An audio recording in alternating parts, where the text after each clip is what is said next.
Some people just can't get past that rubbery texture. But tofu enthusiasts say it's all in how you prepare it. Tofu is a great source of protein, low in saturated fat and cholesterol-free, and it's versatile, absorbing whatever flavors surround it.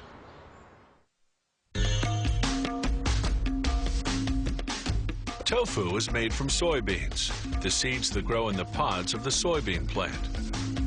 They contain 40% protein, more than double the protein in beef or fish. They start by soaking the soybeans in cold water for 18 to 24 hours, depending on the season. In winter, beans are stored in outdoor silos and take time to warm to room temperature. Here's what the beans look like before and after soaking. As they absorb the water, they double in size and soften up a bit. The bloated soybeans go onto a conveyor belt, where a rotating device transports them to a crushing machine.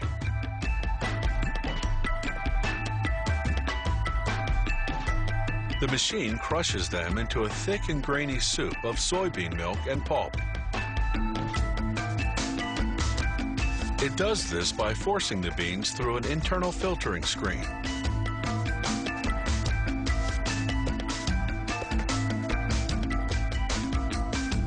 Next, they transform the soup into a paste by heating it in a steam cooker for 3 to 4 minutes. Then it's into a centrifuge machine. As the chamber spins, the centrifugal force separates the milk and pulp. The milk passes through a cone-shaped filter, while the pulp, called soy meal, sticks to the sides of the chamber. The soy meal goes off to be sold for cattle and pet food. The milk stays behind to be transformed into tofu. Still piping hot, it goes into a coagulation tank to be thickened into curd. But first, they add different herbs and spices because this batch will be sold as flavored tofu. Then they add the coagulant, magnesium chloride, along with water to activate it.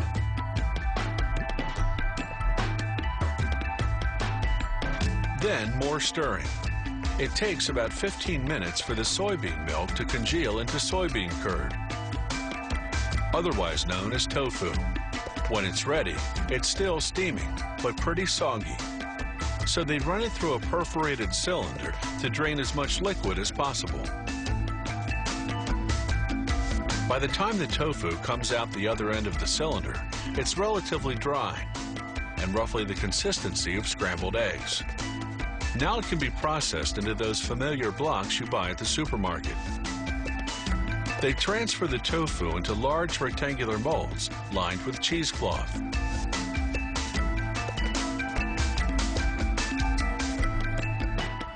Then it's into a press that applies 130 pounds of pressure.